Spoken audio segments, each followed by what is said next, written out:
નમસ્કાર મિત્રો, તારીખ છે 20 ફેબ્રુઆરી 2025 વાર છે આજે બુધવાર। આજના વિડીયોની અંદર ડુંગળી બજાર વિશે સંપૂર્ણ ચર્ચા આ વિડીયોની અંદર કરવાના છે।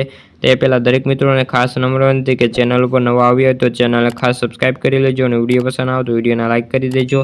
તો મિત્રો, ડુંગળીમાં આવકો વધશે ત્યાં સુધી જ બજારો સ્ટેબલ રહે તેવી ધારણાઓ છે। મહુવામાં સફેદ ડુંગળીની આવકો હજુ 15 દિવસ બાદ વધે તેવી સંભાવનાઓ છે।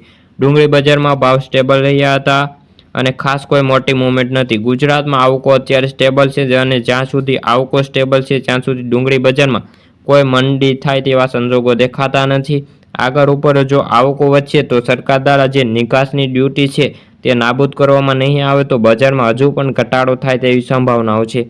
નાસિકમાં અત્યારે આવકો ધારણા કરતાં પણ ઓછી છે અને ગુજરાતમાં ડિમાન્ડ સારી છે, જેના કારણે બજારને ટેકો મળી રહ્યો છે। મહુવામાં સફેદ ડુંગળીની આવકમાં હજી 15 દિવસ બાદ વધે તેવી સંભાવનાઓ છે।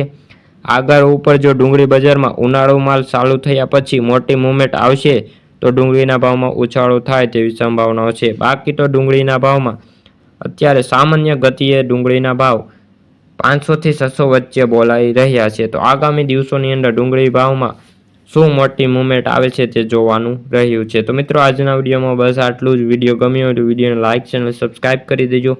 ફરી મળીશું બીજા વિડીયો સાથે, ત્યાં સુધી જય જવાન જય કિસાન।